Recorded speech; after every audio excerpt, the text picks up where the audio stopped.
안녕하세요. 오늘의 롱뷰 시작합니다. 오늘 제가 리뷰하고 싶은 드라마는 바로 일드 디리입니다.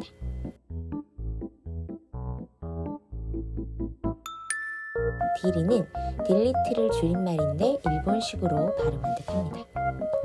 제목 그대로 누군가의 무언가를 지워주는 일을 하는 두 사람의 이야기입니다. 왓챠플레이와 웨이브에서 지금 볼 수 있답니다. 야마다 타카유키와 쓰다 마사키가 그 디리의 두 주인공인데요. 야마다 타카유키를 사채꾼 우시지마에서 인상 깊게 봤던 저는 망설임 없이 선택해서 보기 시작했고 이틀 만에 정주행 완료했습니다.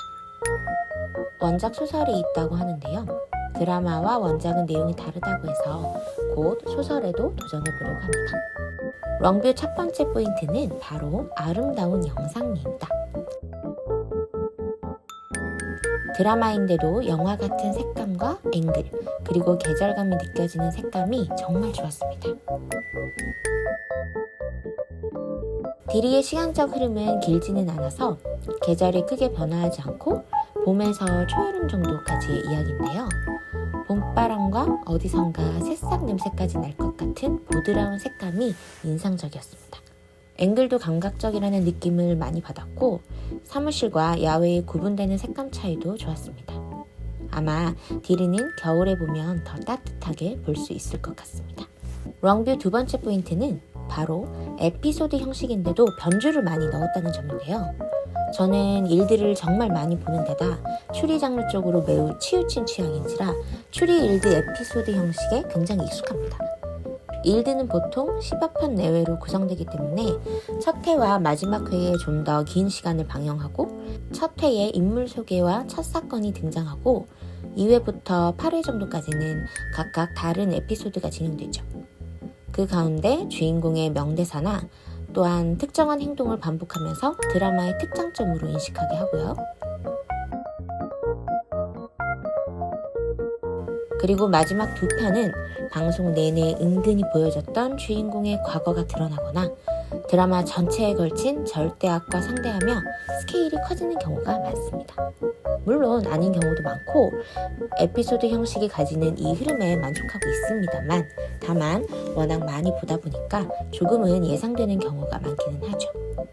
그러나 그런 제 예상을 뛰어넘으며 디리는 모든 회차가 조금씩 변주를 진행하는 것이 신선했습니다.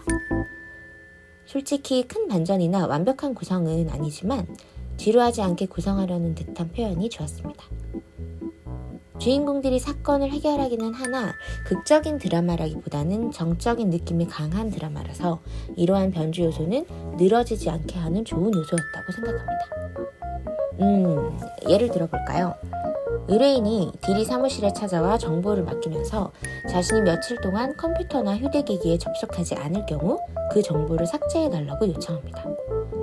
의뢰인의 사망 여부를 확인한 후에 사망했다면 위탁 정보를 그때 삭제하는 것이 디리의 업무 방식인데요. 1, 2회에서는 동일하게 알림음이 울리고 야마다 타카유키, 즉 K가 고객의 정보를 확인하고 쓰다, 곧 유타로에게 가서 사망 여부를 확인하고 오라고 합니다. 그러나 이어지는 3화에서는 의뢰인이 직접 처음에 나타나 정보를 맡기고 그 의뢰인의 이후 모습을 단편 영화처럼 담아서 보여주더라고요. 그 다음 화에도 조금씩의 변주가 아주 즐거웠습니다. 세 번째 롱뷰 포인트는 바로 배우들 연기입니다. 야마다 타카유키와 쓰다 마사키 모두 연기 색깔이 뚜렷하고 다양한 역할을 소화하죠. 이 두 사람의 조합이 정말 좋았습니다. 야마다 타카유키가 연기한 K는 어두운 듯하고 하반신이 마비된 장애를 가지고 있어서 휠체어를 타고 사람을 좋아하지 않는 듯합니다. 그러나 알고 보면 뜨거운 마음이 있고 망설임 없이 실행하는 모습도 가지고 있죠. 처음에는 유타로를 귀찮아하고 부담스러워했지만 어느새 파트너로서 인정하고 존중하는 모습도 보여주는 데다 혼자 사무실에서 격정적으로 드럼을 연주하는 면모도 가지고 있습니다. 무뚝뚝하고 감정을 크게 드러나지 않는데도 클로즈업 화면에 가득 찬 눈빛과 말투에서 절제된 감정을 표현하는 것이 정말 대단하다고 생각했습니다. 그리고 쓰다 마사키 또한 색깔이 아주 진한 배우죠. 바로 직전에 본 미우 404에서 천하에 다시 없을 나쁜 놈이자 허망한 눈빛을 가지고 있었던 모습이 기억에 있는데, 디리에서 유타로는 그 어떤 것에도 흔들리지 않는 선한 마음을 가지고 있습니다. 드라마 내에서는 거의 절대 선 같은 느낌인데요. 어두운 과거를 울며 싸우며 견디고 이겨내는 모든 과정이 응원해주고 싶어집니다. 너무나 마음이 따뜻하고 단단해서 정말 사랑스러운 캐릭터였습니다. 그리고 주연 두 배우 외에도 매력적인 배우들이 많이 나왔는데요.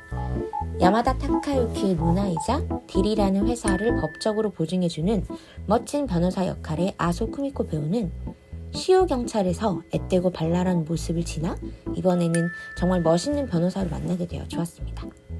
두 사람을 믿고 응원해주면서도 주도적인, 정말 말 그대로 쿨한 여성상의 모습을 발견할 수 있었습니다. 또 개인적으로 좋아하는 배우 시바사키 쿄우도 한 회 등장하는 즐거움이 있었습니다. 전혀 상상하지 못한 장면에서 보게 된 신선함이었습니다. 아무래도 에피소드 형식이다 보니까 고정 역할 외에도 매력적인 역할을 소화하는 배우들도 많이 있었고요. 그래도 일들을 많이 봐왔다고 자부했는데 처음 본 배우들도 많아서 즐거웠습니다. 개인적으로 3화 바닷가 작은 마을을 배경으로 했던 에피소드가 가장 기억에 남습니다. 사진사와 미용사 두 분의 묘한 연기가 인상적이었고, 또 그 에피소드 전체가 원래도 영화 같았던 이 작품에서 가장 영화 같았던 에피소드였습니다. 배경도 사건도 대사도 연기도 배우도 결말도 모두 묘한 영화 같아서 가장 기억에 남네요. 디리는 조용하지만 정말 재미있는 작품이었습니다. 꼭 보시고 이야기 나눠주셨으면 좋겠습니다. 오늘의 롱뷰는 여기까지.